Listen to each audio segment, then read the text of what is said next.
Good morning. Welcome to the King's Report for April 4th, 2018, the 9th year of Chungi, and the second month, 19th day by the heavenly calendar. Tim Elder and Greg Knoll sitting in for the second king of Chunuguk, Hyung Moon. And let's go right to the weather, shall we? It's 38 degrees and cloudy at the Chunuguk Palace this morning.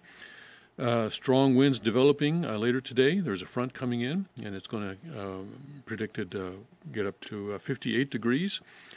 But then as the front moves through, the temperature is going to drop and going down to 26 tonight. Wow. This past night, it did not get down to freezing. Here it is. The sun is just rising, I guess, and it's 38 degrees. So it's actually, warm. No, not nice. Warm. Yeah. Kind of nice. I won't say nice. But tonight it's going to be cold, getting down to 26. And on Friday, snow. We're not done yet. Is in the forecast. Friday and Saturday, actually. Friday, we have snow and rain predicted for the forecast for the morning. And then on Saturday, we have cloudy snow possible, and chilly on Saturday. And then on Sunday, cold with some sun, getting up to 41 degrees on Sunday. But as I look at it, it looks like maybe this weekend may be the last time we see snow in the forecast. But we'll have to wait and see. Words, yes, but we'll have to see. But it looks like we will have one more round of snow before it's all over. Well, after all, it's said that here in the Poconos, winters from October to April, 6 months of winter, and so that is proving true this year, that's for sure. Well, I guess we had spring back in February, I think, didn't it? February was quite warm, yes. The blessing was 57 degrees. Yes. The blessing was 57 degrees, yes. So, a little switcheroo there by God, I guess. I don't know. We're happy to make that trade. Yes, okay. Let's go to our Rimas first. I want to go to 2 Corinthians chapter 10. This, of course, is a Paul letter written by Paul, and the New Testament contains more words from Paul, many more words from Paul than they do from Jesus. And that really reminds me how fortunate we are that we have so many of Father's words. Now, even though the Family Federation is trying to wipe out those words and to, change them and to edit them. And polish them. Polish them, yes. But we still have the 615 volumes, and we also have some volumes that Family Federation has chosen not to publish. Yes, we have some unpublished volumes. We'll have to work some way of do something with those one of these days. But we have some volumes that the PDF, the print-ready PDF, is there, and we have it. We have the print-ready PDF that the Family Federation prepared. But for some reason, they have decided not to publish them. Yeah, they are in our archives. Yes. Father said that if you published everything, it would be something like 1,000 volumes. So we have mountains and mountains of Father's words, and how fortunate we are that we have Christ's words. Here in the New Testament, we have primarily actually Paul's words. Aside from the four Gospels, which even they do not really contain all that much of Jesus' own words. When you think about, Father's words, they, because of the merit of the age in which we live, they could be electronically distributed throughout the world within minutes. It's just a remarkable time, whereas at the time of Jesus, it took years and years to... And finally, it wasn't until the Reformation where the words of Christ became even available to the common person. That's right. When first in German and then in English and other languages, became available, despite the best efforts of the outrage, best efforts of the vertical power structure of the time to prevent that. To try to monopolize Father's words. Still, the Reformation made those available to everyone, and that's the King's policy that God's word should be available to all of His children, even the bad ones. So that's why His policy is that we do not claim copyright on any of the material that is produced by the sanctuary church or by the king's sermons or anything like that. Mm-hmm. So even if someone uses them to try and undermine the king, he is not going to block that. Mm-hmm. He's not going to try to claim copyright as a reason to block that. Mm-hmm. Of course, other ways of education may be able to block that, but not going to use copyright or trademark in order to block that. Mm-hmm. That's important. That's an important point, I think. That so even the bad children get to have access to God's word. Well, Jesus ended up coming for the bad children. He did, didn't he? He didn't come for the good children. He didn't come for In fact, the good children rejected him. The so-called good children rejected him. Yes. And it was the bad children that accepted and followed him. Meanwhile, let's get to our rhema this morning. We're in 2 Corinthians chapter 10, and this is Paul, of course, writing to the church in Corinth, which had a lot of problems. But he said, but I beseech you that I may not be bold when I am present with that confidence wherewith I think to be bold against some which think of us as if we walked according to the flesh. For though we walk in the flesh, we do not war after the flesh.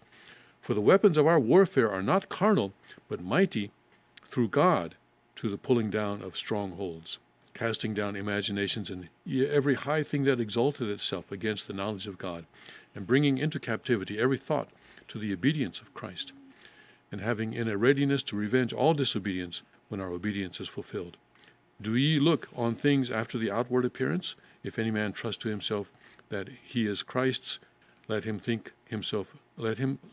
of himself think this again, that as he is Christ's, even so are we Christ's. So here, I talked last week about the movie Paul the Apostle of Christ and how this is a promotion of beta Christianity. And when you look at this, you think, well, maybe that was historically not so inaccurate. Maybe it was pretty accurate. But maybe Paul was a beta Christian. I don't know. But he went through some pretty tough times. But here, maybe I'm misinterpreting this. What do you think? For the weapons of our warfare are not carnal, but mighty through God to the pulling down of strongholds. And of course, God's word is the strongest weapon. God's word is the weapon that can defeat any enemy. But Jesus himself used weapons, made a weapon. He made the whip. He created the whip himself when he went into the temple to chase out the money changers. And in Luke 22:36, he tells his disciples to buy swords. That wasn't to cut bread. It wasn't to cut bread, it was a means of self-defense. So, in the building of Cheongguk, the use of weapons or the possession of weapons is necessary as a defensive means. We're not going to be I know that many people are watching this, including certain intelligence agencies. So we'll tell very clearly that we're not going to go charging into anybody, or we're not going to attack anybody. This is not an assault rifle. This is a defensive rifle. It's a weapon of peace. This is a weapon of peace, yes. So I think there was a difference between Jesus and Paul in respect to this. Because in the movie, Paul says, oh, love is the only way. And he goes into this soliloquy taken from 1 Corinthians, 12, is it? Oh, love is this and love is that and all those things. And he keeps talking, even when people come to rescue him or to free him from prison, they come with swords. They take up swords to rescue him from prison. He refuses to leave his cell, saying, government gets its authority from God, and so we have to we have to obey the government, he says, in the movie, Again, just taking verses from Romans. These people who make these Bible movies, they think they have to take Bible verses and put them into the script. And that kind of bothers me. I mean, people, all right, he wrote that, but did he actually speak that way? I don't speak the way that I write. I don't think Paul did either. So that kind of bothers me when I see that, when I see them trying to superimpose verses from the Bible onto people's oral discourse. Kind of bothers me. But anyway, so he quotes from his own chapter, Romans chapter 13. There, but Jesus clearly was in favor of using weapons for self-defense, and Father also clearly was in favor of the same. He started a gun company. He, starting with the air rifles, but then going to shotguns, and within what the law would allow, because the Messiah does have to stay alive, and so he, did not. He did not reveal the. He did not reveal the whole truth, did he? At the time of the publication of the Divine Principle, or even in his speeches, and he told Reverend Yu Jung-ok how he held back the part about absolute sex, for example, because he said, well, if I was having enough trouble at the time as it was, basically, sort of paraphrasing. If I talked about absolute sex back then, then they would have put me in jail for a very long time or something like that. Paraphrasing again, and he also clearly held back this part about guns. He says in Father's words, you go through and you look at where he mentions rod of iron in the 615 volumes, and he says over and over again that the rod of iron is the Word of God. Yeah, okay, yes, the Word of God is a powerful weapon. That's true. Mm-hmm. It's a powerful spiritual weapon, and it will rule the world. It will dominate the world. But in the building of Cheongguk and also beyond, weapons are necessary as a means of self-defense and as a means of controlling evil, of dominating evil in the short term. Because at least this buys time. If someone comes in here with a weapon and starts shooting, we cannot throw divine principle books at him. We cannot start preaching the Word of God at him.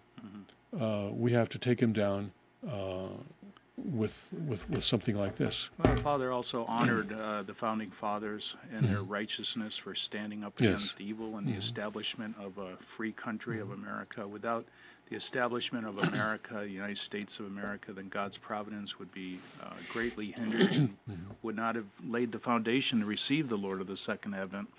So I think there's many examples. I would say the Christian Crusades is another example where people, out of self-defense, had to take up arms to protect God's foundation. So I think it should be last resort. I think that's the teaching of the second king. It's that's right. Never an aggression. That's right. And I think that's when I say warfare are not carnal.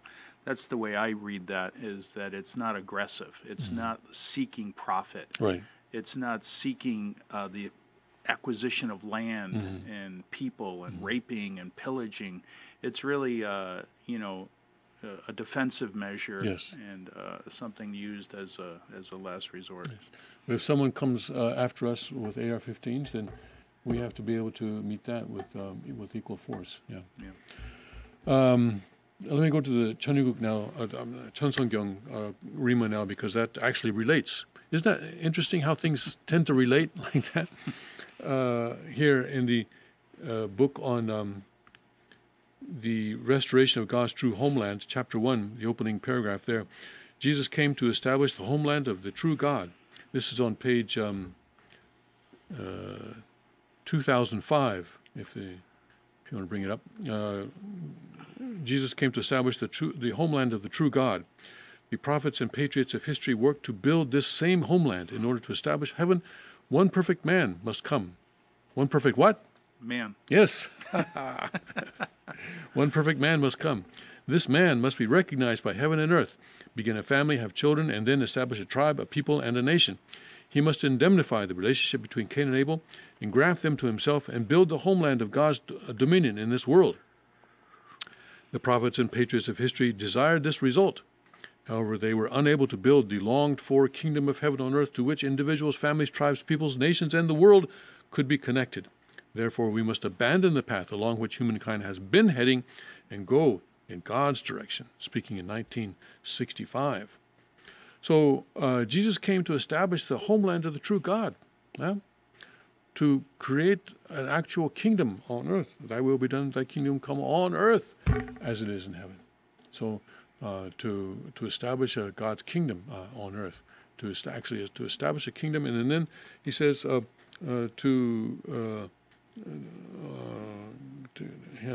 where is it? They were unable to build the longed-for kingdom to which individuals, etc., could be connected. And elsewhere in the Cheonsongyong, he talks about how we can have a smaller country, and then other countries will be connected to that, will be joined to that, which is exactly how the Cheongguk Constitution announced by the king is designed. You start with one country, and then others will join with this. There's a process for other states to join the United States of Cheongguk with their own constitutions, by the way. This is one thing that people don't understand about the Constitution. If you read it, it presumes that each state has its own constitution. Mm-hmm. We can get into that later, but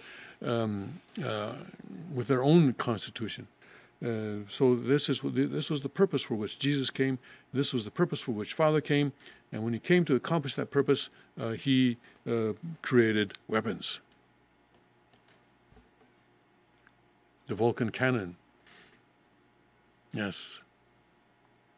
I wish we had a Vulcan cannon here. I mean, what's Father talking about when he's honoring patriots? Mm-hmm. Almost all patriots had to take up arms. Yes. They didn't just do it yes. with the word. Mm-hmm. They actually, almost the definition of a patriot is somebody mm-hmm. who takes up arms mm-hmm. to defend mm-hmm. the innocent. Yes, and to defend the king, to defend sovereignty, to defend the nation, yes. Father honored the battle at Incheon, mm-hmm. right? Made an entire movie out of it, mm-hmm. and also highly honored the United American veterans mm-hmm. and their fight yes. in the Korean War. Yes. Why would he do that unless there was a clear justification for the use of force mm-hmm. against evil? That's right, he did. Yes, he instructed the king to go around to the different battlefields in South Korea to honor the veterans, Korean and American, who had died there, and to liberate them, to liberate and bless them there. And the king worked with the U.S. military command in South Korea, and also with the Korean military command to do this, to go. Many of these places are on military reservations now. And so he went there, and many senior military people attended these events that the king performed in several locations around Korea when he was world chairman, but actually he is still world chairman because the people who claim to have taken that title away from him didn't have the authority to do so. But anyway, so as Father's representative, let's say, as Father's representative in air, he went around and performed these ceremonies and honored these people who had fought with weapons to defend freedom, to defend God's providence. Father's own life was saved. Yes. As a result of righteous men and women taking up arms. Yes. Mm-hmm. Yes. Those people that don't believe in weapons, then Father's life would have been destroyed back in Hunnam. Mm-hmm.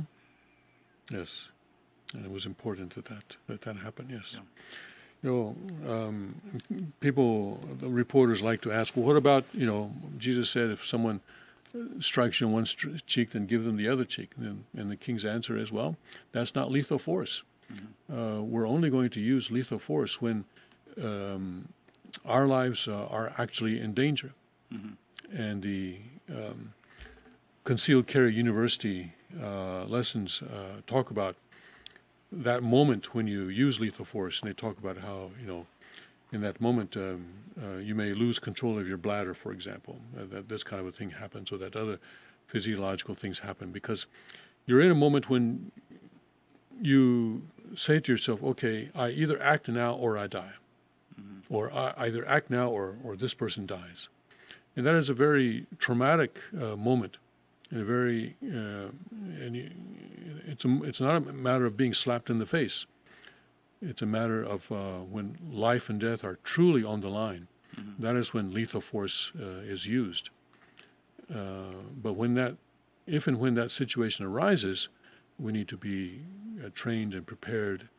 We need to have the tools, and we have to have the training to be able to survive that situation and to help others survive that situation as well. And to put down those who are creating that kind of a threat against God's providence. When it is truly life and death, when a third party, another person, is creating that kind of a situation, that is when we use lethal force, not when we get slapped in the face. Slapping in the face, that's when you use jiu-jitsu, right?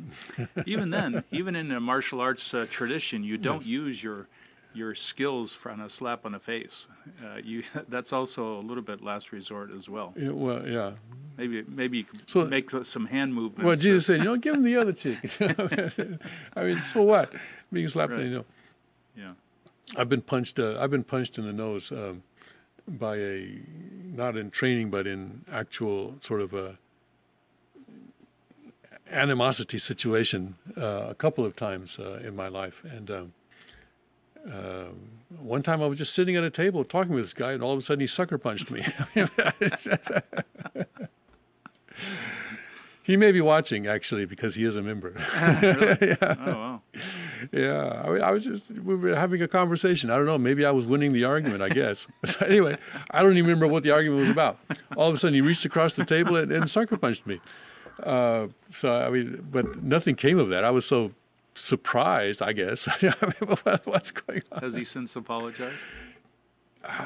He may have apologized at the time. I suppose he did apologize. I don't know, actually. But I'm not really seeking an apology. But it is a clear memory. I mean, we forgive, but we never forget. But I mean, there was, of course, another time when I was still young. But it's a situation that you deal with. Even getting punched in the face doesn't necessarily create a situation where you want to use jiu-jitsu. Mm-hmm. I mean, some guy just, if there was a follow-up, maybe I would have done something, but there was no follow-up. Maybe he was surprised by his own action. He was possessed. He was possessed, I guess. By a righteous spirit, maybe? I don't know. Maybe, yeah. Maybe I needed it. Maybe I needed it at the time. I don't know. All right, let's take a break, and we'll come back with more talk about weapons. Yeah, because something happened yesterday that helps us to talk about this.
Boy, wasn't that fun shooting this Tommy gun today? It's always fun shooting Tommy guns. This one especially, it's just absolutely gorgeous. All polished and chromed up. It really looks like $1,000,000. Yeah. Elliot Ness would have loved one of those. Yeah, and it's available right now in your favorite dealer, and you go pick one up. Yeah, just have him call your distributor. I mean, the gun, you know, was initially made way back when, back in the 27 is this one. Yeah, Model 27. I was surprised by how quick it knocked down those plates.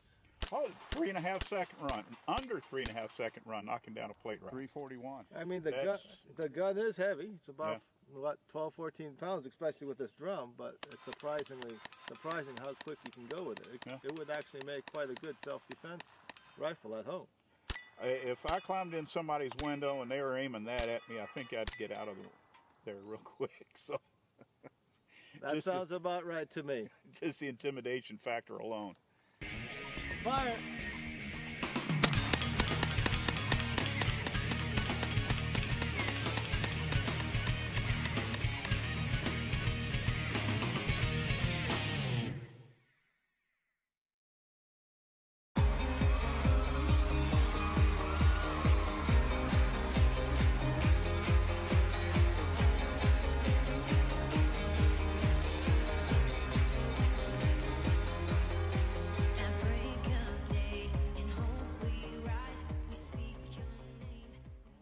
Welcome back to the King's Report for April 4th, 2018. Tim Elder and Greg Nolan for the second king of Cheongguk, Hyung Moon. So there was an incident at the YouTube headquarters yesterday in California, and let's look at that. First of all, the story, the NBC Bay Area Investigative Unit has confirmed the identity of the shooter who opened fire on YouTube's campus in San Bruno Tuesday. Nasim Agdam, 39, lived in Southern California and appears to have had a robust presence on YouTube.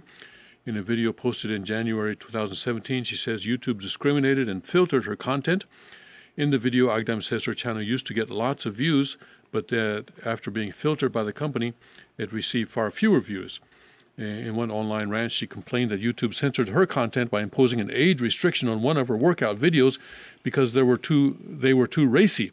She says the company failed to do the same thing for stars like Miley Cyrus and Nicki Minaj, whose videos, she says, are inappropriate for children.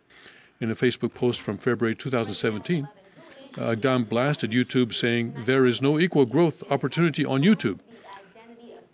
Let's not have the soundtrack going there, okay? Can you mute that? Okay. On her personal webpage, she posted another rant about YouTube saying, "Be aware, there's no free speech in real world, and you will be suppressed by telling the truth that is not supported by the system. Videos of targeted users are filtered and merely relegated so that people can hardly see their videos." Agdam also quotes Adolf Hitler saying, "Make the lie big, make it simple, keep saying it, and eventually they will believe it." There's probably that's similar to what Hitler or one of his people said, but she kind of got it wrong, I think. On her Instagram account, she posted a video along with the caption reading, "What do you think of freedom of speech, and does it really exist in Western countries?" So she's actually from Iran, and I don't know if she's first or second generation from Iran, but anyway, that's her origin. That's why she refers to Western countries and asking, is there freedom of speech in Western countries? It appears Agdam controlled multiple YouTube channels, including one with videos of her speaking Farsi. Agdam posted videos about an array of topics, including hand art and animal rights. She was involved with PETA, she was a vegan, and so forth. Of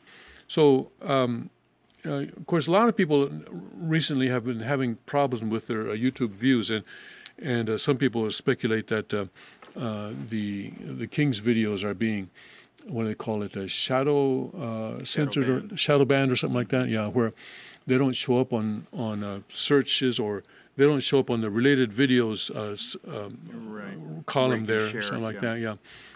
Because in spite of the huge press coverage that we received around the February 28th event, there's not been much of a bump in our in the views, I think, in the videos that the King has been producing. But anyway, we're not going to go charging into YouTube headquarters. I mean, she used a 9mm handgun. An AR-15? No, it was a 9mm handgun. Yes, I'm sorry, Nancy Pelosi. It was a 9mm handgun apparently, and she wounded 3 people, one critically, which means that possibly that person could, I suppose, I don't know if what's going to happen to him, but when a person is critically injured, sometimes they die later on. And 2 others were wounded by her, and then a 4th person was wounded, I think sprained their ankle as they were escaping. So in the incident, 4 people were injured in all, 3 by her directly. So this is a couple of issues here. One, of course, is the YouTube censorship, you know, and she's right. She's absolutely right. You know, that I watched the exercise video that she says was censored, and you know, she has these these tight, you know, it's an exercise video, right? So she's not exactly wearing loose clothing; it's very tight clothing, and she's lying down and she's pulling her knees up and stuff like that. Apparently, YouTube thought it was not appropriate for children. But she says, "Hey, what about Miley Cyrus?" You know, which is exactly right. You know? That these singers have videos that are clearly far more inappropriate than what she was producing, and yet she was censored and they were not. So these policies by YouTube clearly favor the powerful, the establishment-approved people. People who have that stamp of approval by the establishment, and those that have views that don't agree with YouTube are clearly censored. And recently, YouTube put out a policy statement saying that it was going to censor videos that attempt to sell guns or to talk about certain aspects of guns or something like that. I'm not exactly sure how it's going to work out. But again, sort of tightening the control over guns through videos. And YouTube is kind of dictatorial in doing this. If they have a monopoly, a virtual monopoly, if they had competitors, it would be one thing. But they don't have any real competitors. I mean, we talk about DTube and stuff like that, but DTube is not a competitor to YouTube. If we are forced to go to DTube, our views would probably go down substantially, I imagine, simply because there isn't that much traffic. It's the difference between having a store in a huge mall and having a store out somewhere in the Poconos and just on a highway someplace, you know. But everybody starts off small. Well, even YouTube started off small. Yeah, and they got into a market that was kind of a blue ocean market, I guess. No one was really in the market, I think, and so people started sharing their stuff and or uploading their stuff, and YouTube took advantage of that and became a very powerful and very rich company, and a lot of people have gotten rich as a result of it. And now they're using that power to try and do some social engineering, and people don't like it. And that's where competition is born. Yeah. We're not saying that this lady was justified in going there with a handgun, all right, and start shooting the employees. I mean, these 3 people that were wounded by her, I mean, what are they going to do, you know? Right. I mean, they're getting wounded is not going to change anything. Even if they were killed, it wasn't going to change anything. You know. So anyway, but talking about the use of guns also, this lady used it for a purpose that we would never use it for. I mean, if YouTube shuts us down, you know, and as they already been harassing us, you know, by blocking the live stream of the February 28th event on our main channel and giving us a strike so that we cannot live stream over our main channel from the end of February until the end of May. And we're going through that. We're being punished right now. We're being punished by YouTube right now. So we're live streaming over another channel, Persecuted Unification Sanctuary, which you're watching right now. I mean, so, you know, we go with the flow. You know, if they block us one place, we'll show up in another place. And if they block us entirely, we'll show up on DTube or some other place, Stream It or something like that. Steam It, actually, it is. Steam It, it's called. I've set up an account on Steam It, and I'm doing a little bit of blogging there. For the first time, I'm using a pseudonym, because the whole aspect of this is they can't block you. I'm not using my real name. Usually, almost always I use my real name, but this time I decided to use a pseudonym. But if you look at the content, you can see who's writing it, I think. I think I have a certain style. If you know my style, you'll be able to recognize it. But you won't be able to find it unless I post it on my Facebook page or something like that, which I may do, yeah. Otherwise, very few people actually go to Steemit to go through the blogs there. But we may show up there. We may show up anywhere.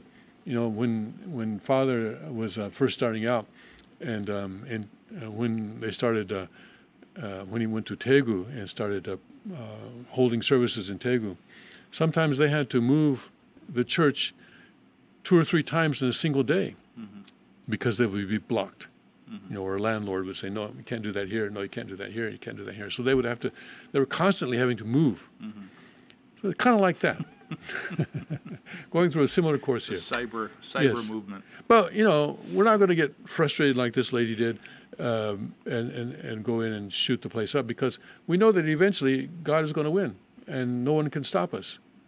That we just, keep moving like this, moving like that, and eventually no one can stop us. Just like Father could not be stopped in Daegu, we cannot be stopped online, and we will certainly win, because God's word will get out. It will get out, and more people will be moved by that word. The good thing about the news coverage that we received was that the word got out to, the Second King estimates 2 billion people, 2 billion people around the world. So among those 2 billion people, a small percentage perhaps were, moved to connect to the King by that. That's how it works, little by little. We keep moving, we keep moving. When I first arrived in Korea, I was a part of a group of 6 people who went to Korea from 6 different nations. And Father took us and a bunch of other people hiking to Soraksan. And at one point when Father was sitting on a rock and resting, he pointed up to a cliff where there was a pine tree growing out of actually it looked like it was growing out of a rock, a small pine tree. And Father said that, and apparently this is not the only time he used this parable, because other senior members have told me that he's used it several times before. And he said that, look at that pine tree. He said that, if you can imagine how there's a rock, there's a boulder, and a seed from another pine tree fell into a crack in that boulder. Maybe there was a little bit of dirt there, maybe there was a little bit of moisture there, and the seed sprouted and put out some roots into that little bit of dirt, and then in the winter time maybe it would freeze, but the water would get into the crack, and then it would freeze and expand the crack a little bit, and then in the springtime more dirt would come in there, dust maybe, and then that little seedling would have a little bit more dirt to work with and a little bit more moisture to work with, and then overall he says over the years that pine tree grows, and eventually its roots completely take over the rock. And actually, it crushes the rock over after many, many years. And he was sort of using that parable, I think, to frankly, to foreshadow our own course in Korea. But also, I realized later, but also to talk about his own course. To talk about his own course and the course of anyone who follows him. Sometimes it's like that. You just have to wait for your opportunity. Wait for the opportunity when you have more dirt to work with, more moisture to work with. And sometimes things just sort of freeze up and you can't do anything.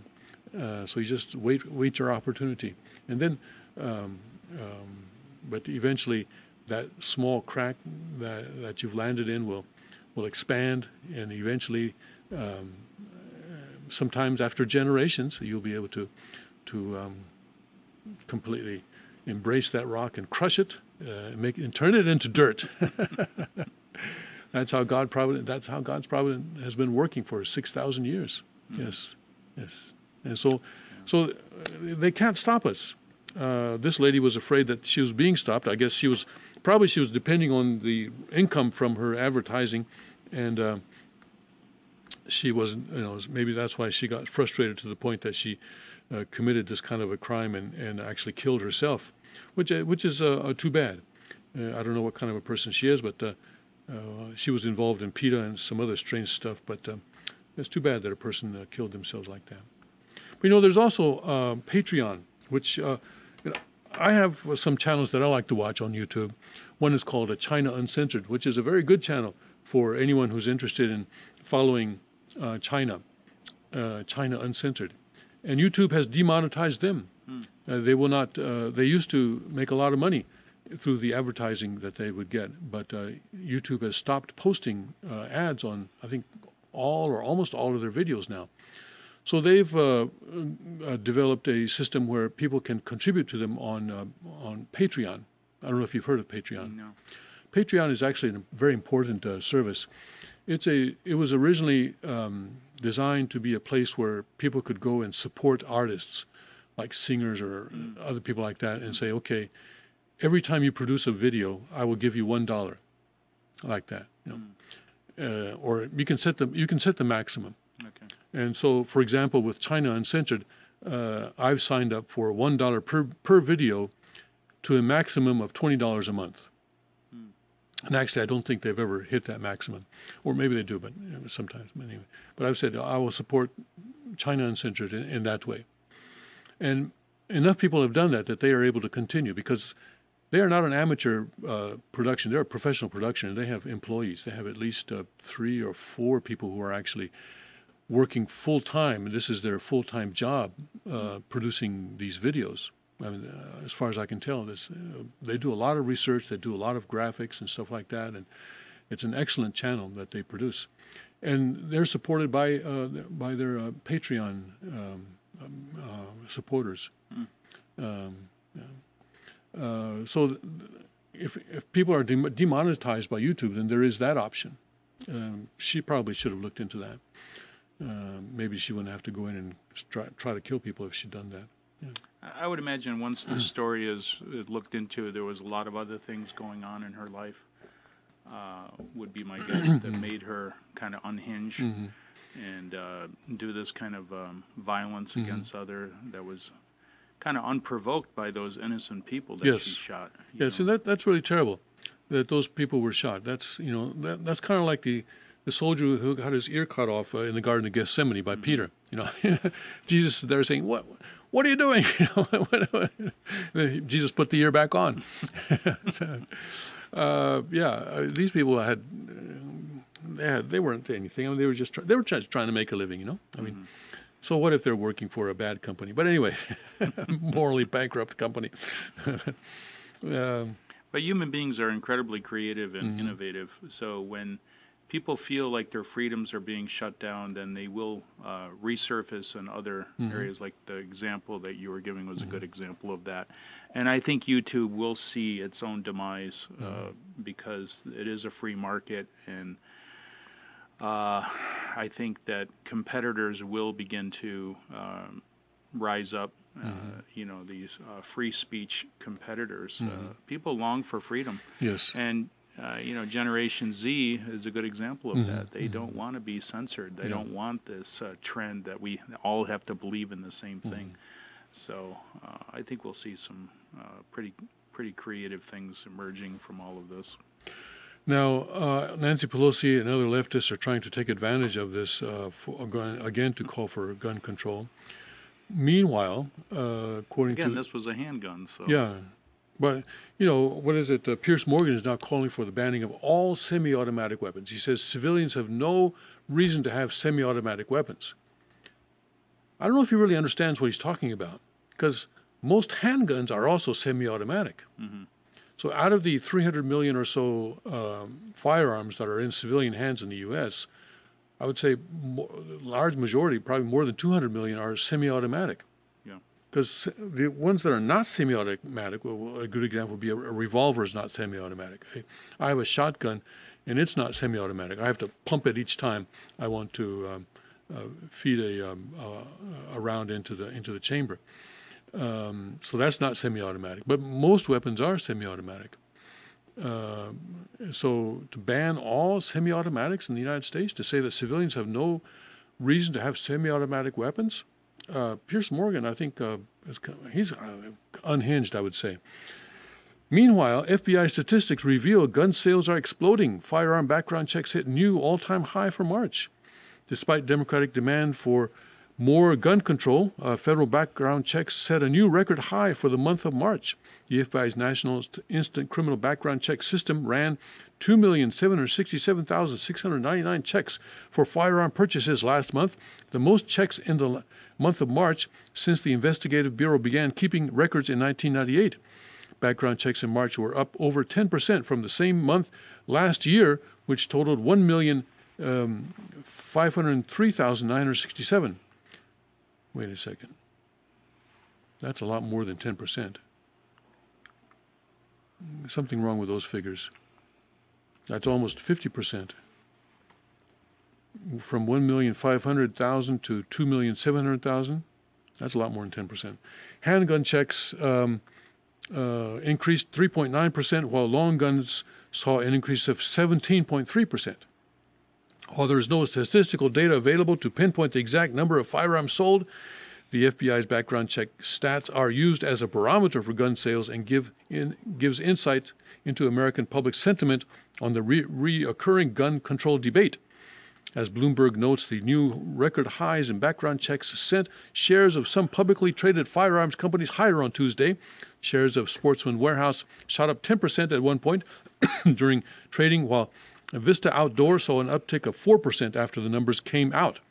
According to Brett Andress, a market analyst at KeyBank Capital Markets, the increase in background checks is yet another round of fear-based buying. The March data confirmed the reemergence of fear-based buying, Andress said on Tuesday, the primary tell being the more politically sensitive long guns, rising 17.3%. The reemergence of fear-based buying began when renewed calls for control rang out in the wake of the shooting at Stoneman Douglas High School in February. One Florida gun store owner saw a spike of 33% in firearm sales compared to February 2017, claiming to have sold over a dozen AR-15s in a span of just 4 days. The number of firearm background checks conducted by the FBI in February jumped nationally by nearly 100,000, setting the second highest record for more than for the month in 20 years. There you go. Fear-based buying. Fear of the government, frankly. Fear of the government cracking down on gun possession. You know, there are the NRA says that there are about 8 million AR-15s like this in the country, and now there are more, I guess. There are more, which is good. The more there are, the more difficult it's going to be to ban them, and that will be a good thing.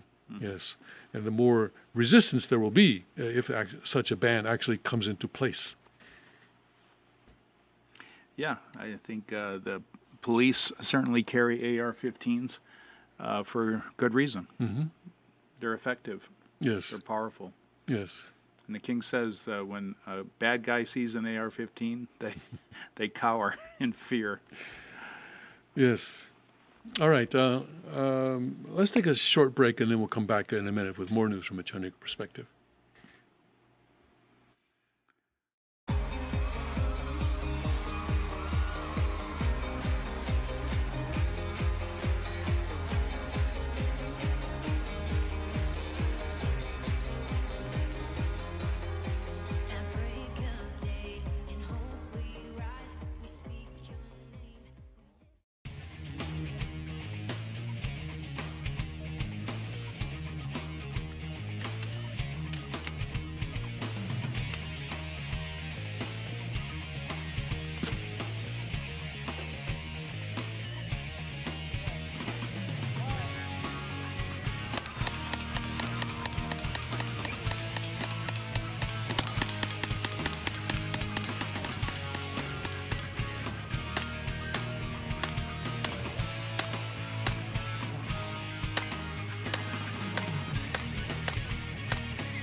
wasn't that fun shooting this Tommy gun today? It's always fun shooting Tommy guns. This one especially. It's just absolutely gorgeous. All polished and chromed up. It really looks like $1 million. Yeah, yeah. Elliot Ness would have loved one of those. Yeah, and it's available right now in your favorite dealer, and you go pick one up. Yeah, just have him call your distributor. I mean, the gun, you know, was initially made way back when, back in the 27 is this one. Yeah, model 27. I was surprised by how quick it knocked down those plates. Oh, 3.5 second run, under 3.5 second run, knocking down a plate right. 341. I mean, the gun is heavy. It's about what, 12, 14 pounds, especially with this drum. But it's surprising how quick you can go with it. It would actually make quite a good self-defense rifle at home. If I climbed in somebody's window and they were aiming that at me, I think I'd get out of there real quick. So that sounds about right to me. Just the intimidation factor alone. Fire!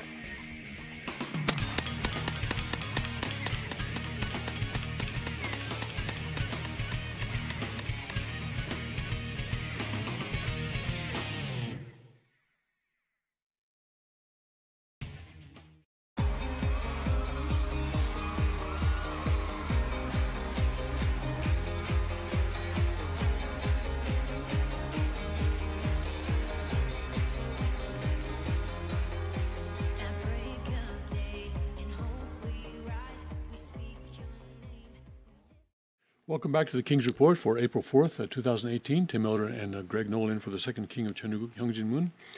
And we don't really have time to go through all the headlines this morning because this is an abbreviated version because on Wednesday we divided between Korean and English.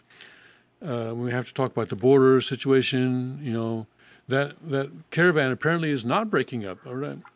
Yesterday it was Mexico says we're going to break it up by Wednesday at the latest. Now Caravan says no, we're still going.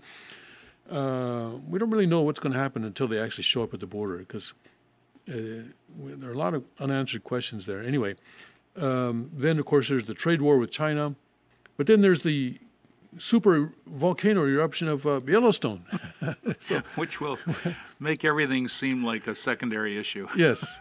And Express, where is this? Anyway, Express has an article, Yellowstone volcano eruption, life or death prep for supervolcano emergency underway. More than 20 police, fire, and rescue vehicles descended upon the area around the Yellowstone supervolcano this week to prepare for what could be a life or death emergency. You really can't prepare for that kind of Let's see what it is that they're actually talking about here. Yellowstone National Park Public Affairs confirmed that there could be a supervolcano eruption imminently. Okay, but when geologists say imminently, they mean in the next 500 years, or 1,000 or 100,000 years. That's imminent for them, right? And that they were putting themselves through the paces so that they were ready for any eventuality. Spokesman Morgan Warthen said, "Every opportunity like this, every training opportunity reveals both where our strengths are, but also how we can improve." Mr. Warthen knows that emergency services will need to be absolutely prepared if a catastrophe strikes near Mammoth in Yellowstone National Park. But like you say, if it's a super eruption, I mean, no amount of training is going to... An ambulance is not going to be really effective. No, it's not. At least in a 100-mile radius. What was that? What's that movie where the Yellowstone erupts? I can't remember. There was a movie where there was a Yellowstone eruption and anyway. Everything basically will melt. Yeah. I mean, the whole western part of the United States is going to go kaboom. Kind of cave. Yeah, and then the rest of the world will be covered with ash and so forth. And anyway, a model bus crash was simulated for the first time in several years, in order to steel emergency workers for a crisis. I'm not sure what's going on here. The exercise took place on a discrete road behind employee housing in order to minimize local disturbance while the simulation was underway. The Yellowstone spokesman also discussed the challenges his team will face if there is a supervolcanic eruption in Yellowstone. He says, the number one challenge is we are remote, so it takes a while to get to Yellowstone. During the simulation, family members of park employees, Xanterra employees, and residents of Gardiner gave up their time to play the role of victims in the exercise. When the test run began, responders from 8 different agencies inside and outside the park dealt with the situation well. This encouraged all involved in the simulation, as there is rarely any telling when Yellowstone might erupt. In fact, experts at Yellowstone National Park claim to have seen the Steamboat Geyser erupt last month. The Park Service made the announcement about the world's tallest active geyser in March, as geologists compared the accounts to thermal sensors in the area. I wonder if this is helping tourism in Yellowstone or not. It was determined that it could be a series of minor eruptions, and meteorologist Tom Skilling told WGN News minor earthquakes occur in the Yellowstone area 50 or more times per week, but a major eruption is not expected in the foreseeable future. Well, is it imminent or is it not in the... anyway, hey, if it comes, it comes, and there's nothing we can do about it. That's right. let's deal with things that we can influence, all right? Well, I don't know about this, we can influence or not. There's a caravan of people coming towards the U.S. border, and... well, we can support President Trump with the idea of sending military down there. I think it is a national security issue. It is a national security issue, but there are some problems because the military cannot enforce domestic laws. That's the law. And if you come into the United States illegally, you are breaking a domestic law. So according to the law, the U.S. military cannot stop you. All they can do is call up the Border Patrol and say, hello, we got some people coming in here. You guys need to get over here. It's also U.S. law if they just come across the border and say, what's that term? Credible fear. Credible fear. Yeah. Then U.S. law says you have to take them in. Yes. And they all know that. Yes, they all know that. And there's also a catch and release program. Also catch and release program where people are detained and then told to show up at a court at a certain date. You can't say this with a straight face, you know. You can't. Who wrote these laws? Yeah, you can't do this with a straight face. So basically, there is no border right now between the United States and Mexico, and people are understanding this, that this imaginary line is in fact imaginary. That there is no real border now on the southern part of the United States. And this caravan is planning on proving that. So people are saying, okay, so there are military installations along the border, and the military can stop people who are trying to come across that border, that part of the border. That's about a few miles. Out of the thousands. The thousands of miles, yeah. And the military can provide surveillance, and they can provide support for the Border Patrol. But stationing the military along the border, most countries you can do that, but the United States has this law that military cannot enforce domestic laws.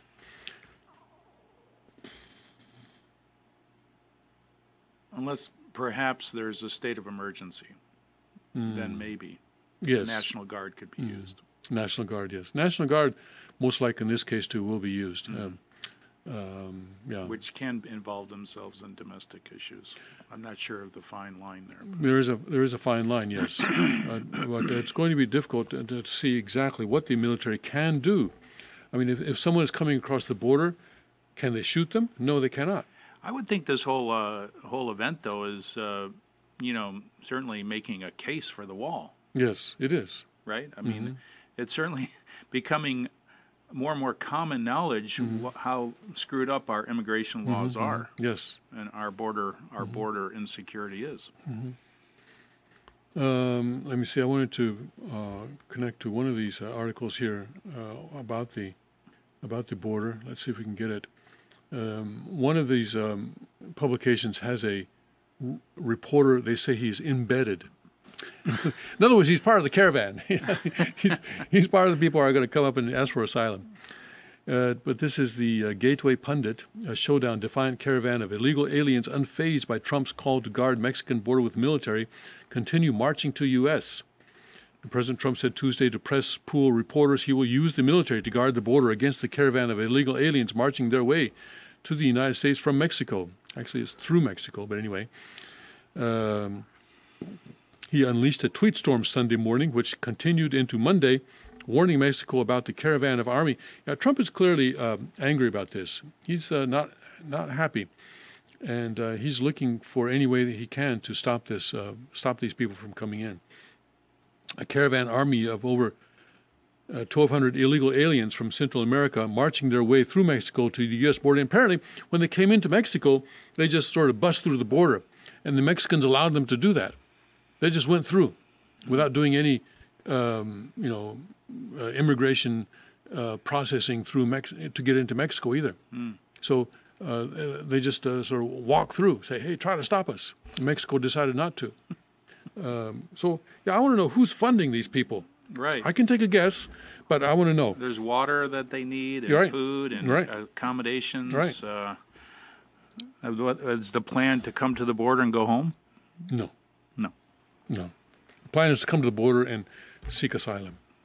Credible fear.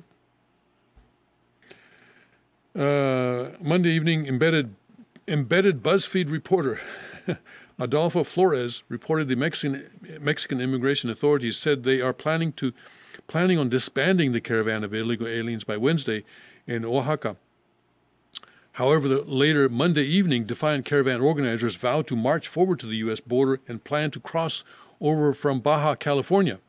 Ah, wow. From Baja California goes into, California, which is state of California, state. Which is a sanctuary state, yeah. Tuesday morning, President Trump threatened to cut off foreign aid to Honduras and others if the caravan illegals isn't stopped. The caravan army of illegal invaders are mostly military-aged men. It's an invasion.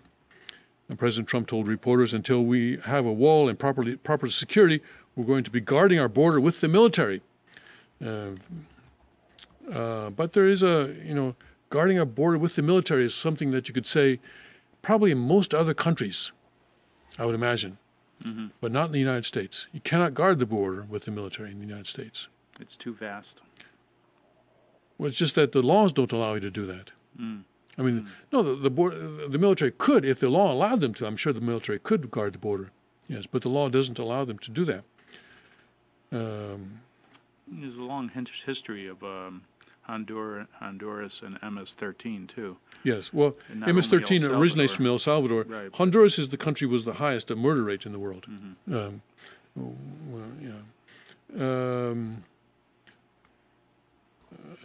But if you look up here, if you Google the question, can the U.S. Military guard the border?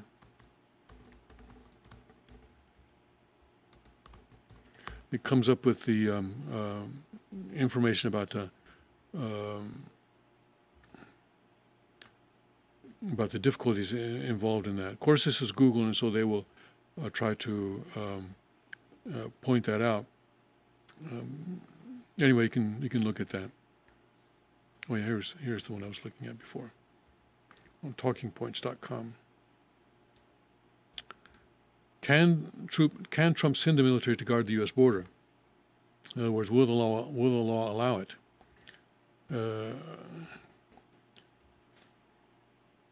Limited uses of the U.S. military, or in most cases National Guard troops, on the border is not unprecedented. In fact, it happened under President Bush and Obama. But these were quite limited and geographically focused deployments where National Guard troops were supporting the Border Patrol.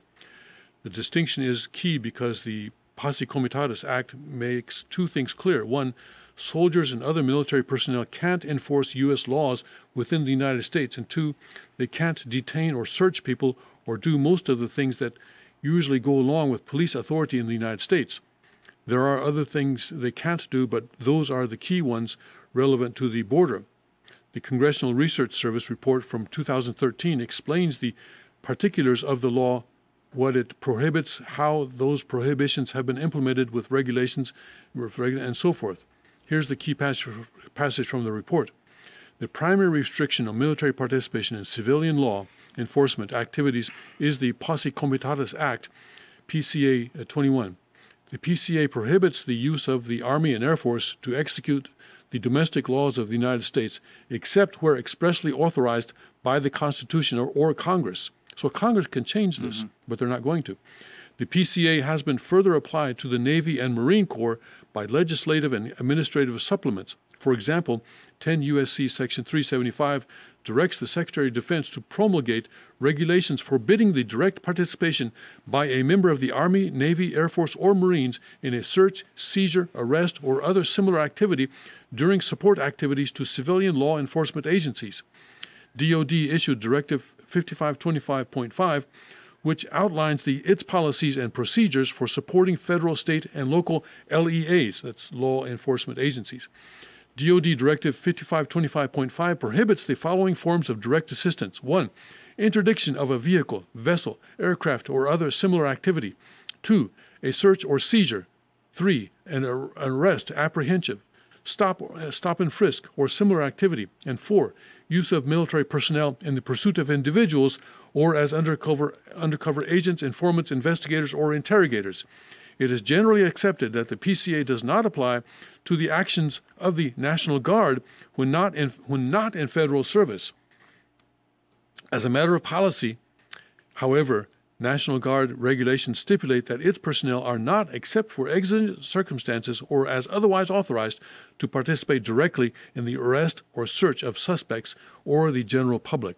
So it seems that there's not much the military can do on the border. They can stand there, lock arms, I suppose, and prevent people from coming across that way. Even people could walk through them, like bulldoze their way through them, and they Yes. can't stop them. Well, like I say, lock arms. They could still be squeezed through. Squeeze through. There's not much the military can do. Credible fear. There's not much the military can do, except, call up the Border Patrol and say, hey, you got some guys coming through here. You better get over here. We don't have enough people. Well, okay. Anyway, they're coming through. So it's a bad situation. President Trump is frustrated. He's angry. You can understand that. The laws need to change. The laws need to change. All right? And if they go in through California, they've already declared themselves a sanctuary state. Yes. So they know that. Yes. These 1,500 people? So that number is kind of, 1,200, 1,500. Sometimes, it's down to a few hundred. We don't know. We'll have to see how many people actually show up at the border. And maybe the embedded reporter is exaggerating the number. We don't know. And maybe some of them will decide to stay in Mexico because Mexico is better off than Honduras. They're better off, maybe they'll ask for asylum in Mexico. That's also possible. So we'll have to see. Huge amount of gang violence in Honduras. And compared to the number of people who are coming in, yesterday we had an article how 13,000 unaccompanied minors have come into the United States during fiscal 2018, which means beginning October 1st of last year. So 1,500 people is actually not a lot compared to what's already happening. Right. Just that it's catching the headlines because it's a caravan. Right. It's a caravan. And we're an unstoppable caravan. So that sort of, encourages headline writers to write all sorts of things. And so then President Trump reads that and says, I'm going to send the military down. So, by being together like that, they sort of create a situation themselves. And this may be their purpose, I don't know. Yeah. To demonstrate to the world that the United States has no border and that anybody can walk in. That may be their purpose. And certainly if you're a terrorist, the best way to get into this country is through the southern border. Yes. That's a big problem. Someone wants to chime in? Callers are calling in. So, okay, let's see. Let's talk about the China trade war, meanwhile. All sorts of wars going on. And the U.S. economy is about to tank anytime. We don't know when. So anyway, things are good. Yep. Prepare, as the king says. Prepare, yes. China is striking back. Get your AR-15 now. Yes. If you haven't done so. China is striking back, it says here. We can get that story. China announces new tariffs on 106 U.S. products, including soy, cars, and chemicals. They're going to forego soybeans. They're going to forego tofu. They're really sacrificing. The effective start date for the new charges is not announced, though China's Ministry of Commerce says the tariffs are designed to target up to $50 billion of U.S. products annually. But, I think just like President Reagan stood up to the Soviet Union and caused the Soviet Union to collapse, I think President Trump standing up to the Chinese Communist Party is going to cause that authoritarian, murderous regime to collapse as well. I'm glad that President Trump is doing this.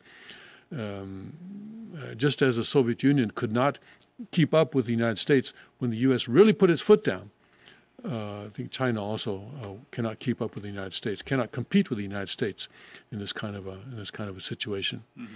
Mm-hmm. The Wall Street Journal is pointing out. I have that up. The Wall Street Journal is pointing out that in the past 3 administrations, the U.S. has really been actually building up China, helping them to join the WTO, and doing things that helped China in many ways.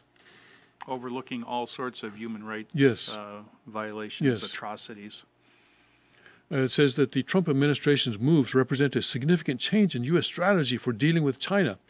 Over the past 3 administrations, the U.S. has ushered China into the WTO, the World Trade Organization, facilitating its ability to attract investment. Afterwards, it negotiated painstaking agreements with Beijing to open up specific parts of the Chinese economy.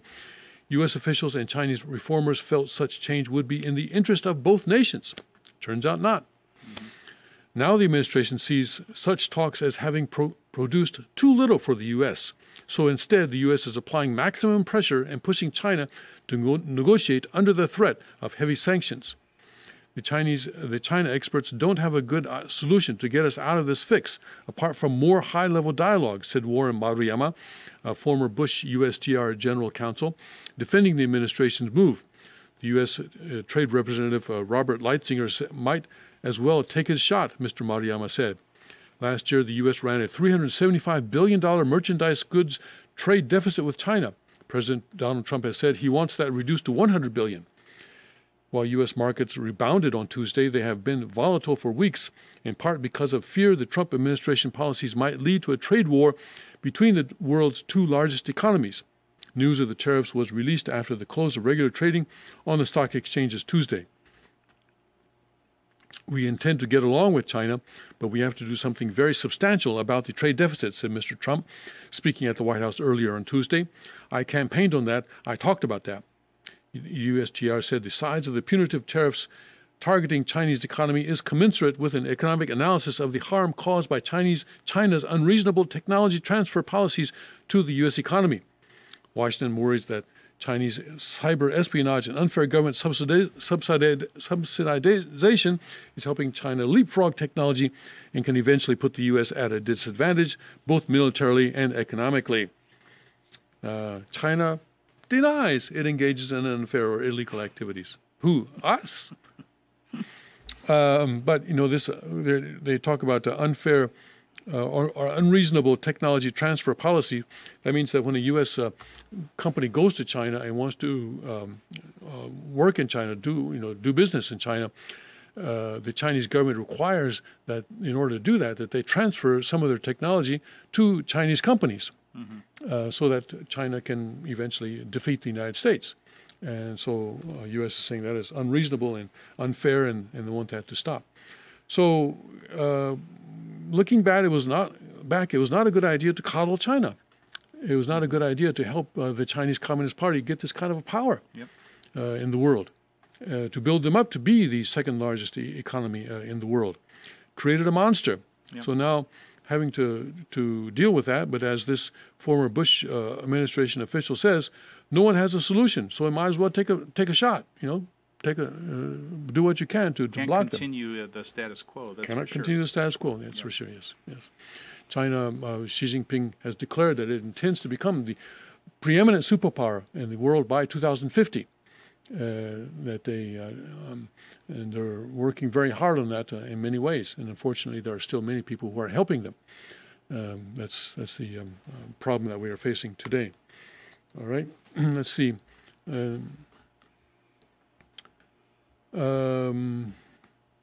So this tit for tat is going back and forth, and there may be some difficulties, but and here the Commerce Secretary Wilbur Ross is just now saying that China tariffs amount to 0.3% of U.S. GDP. That's what the CNBC is reporting on. It's a breaking news right now. Those are the tariffs on the 106. If they come into effect, there's negotiations going on. The U.S. tariffs are not expected to come into effect until the latter part of May, and I'm sure China will hold off on its tariffs as well until something like that. So we'll see what actually develops between now and the end of May, beginning of June, something like that. But this is an important turning point in U.S. Policy towards China. And it's happening because we have a president like President Trump, who is not afraid to stand up to bullies. That's really important. Yeah. That we have a president like that. I'm really glad that he's doing this. And by doing so, it really brings to light all the unfair advantages China has had over the last 30 years in developing its technology, basically on the backs of American innovation and incredibly unfair trade practices. So I think by President Trump doing what he's doing, it brings, again, educates the American people on the unfair business trade practices we've been involved in. Yes. We have a few minutes remaining. Let's see what else we can squeeze in here. Walker is the governor of Wisconsin, sees Democratic wave in Wisconsin after liberal wins judicial race. Expanding map creates tough choices for GOP. More and more warning signs about the upcoming midterm elections. It's going to be a tough time. More ones warns Trump a subject, but then other reports say that he's not a subject of a criminal investigation. So a little bit of confusion over that, of what Mueller is actually saying. Legal team departure opens gaps in defense. Rosenstein's secret special counsel memo written after feds raided Manafort. Overzealous investigators. Roger Stone releases credit card flight hotel records nowhere near Julian Assange. All right, student bites off the head of a chicken at school. I'm not sure why that's a headline. And what else is new? Things like that happen from time to time. Let's see. MSNBC host mistakes someone on set opening a soda for gunshots. I think, MSNBC, of course, is a very liberal company, broadcast station that wants to have absolutely nothing to do with guns. And so they've made themselves ignorant of guns. And it's one thing, people say, oh, I thought it was firecrackers, but to mistake the opening of a can of soda for a gunshot? On edge. They're on edge, but also there's that, I think, displays a huge ignorance about, apparently they haven't heard any gunshots. I think that's their problem. They don't know what a gunshot sounds like. Let's see. Apple working on touchless control. Curved iPhone screen. Travel hell, 500,000 European airline passengers delayed after computer crash. France puts 78,000 security threats on vast police database. Hit by second day of rail chaos as strike bites in Hawaii. Hawaii struggling with very low unemployment. You can read about that later after we go off the air. Home buyers busting budgets. And Cosby gets pair of key rulings, but not bandwagon juror. And let's see, Trump sending military to the border. Feds find suspected phone spying in D.C. Rogue cell towers simulators These are cell towers that actually are not cell towers. Instead, they're simply gathering information from your cell phone. Yeah, they look like cell towers, but they're not. India withdraws order to punish journalists over fake news. Cops returning military vehicles. Republicans face criticism at home over spending. McCain Health spurs talk of second seat for Republicans to defend in Arizona. Fraud rap for cryptocurrency promoted by DJ Khaled. Woman ran things in ancient Peru, a new study argues. Human ancestors may have walked like people far earlier than thought. Okay. Even monkeys need a spa day, study finds. CBS submits below market value bid for Viacom. Redstone now communicates with iPad program with his own voice. Zombie raccoons scare homeowners, puzzle the police. University event to combat Christian privilege. Tech rivalries spill into Washington. Horror mother and son killed by their dog. And Facebook to blame for drop in pet adoption, charity says. I guess, if you can, I can see that. People get their needs taken care of by Facebook. They don't have to have an animal companion. They can have they can get their dopamine fixes through Facebook, yeah. All right, that's the time for us to end our broadcast. Thank you for joining us. Thank you, Greg, for coming in. And we honor true parents, and we honor the King and Queen this morning, and as they lead and guide the Providence. Thank you very much. Godspeed, God bless, and may His kingdom come.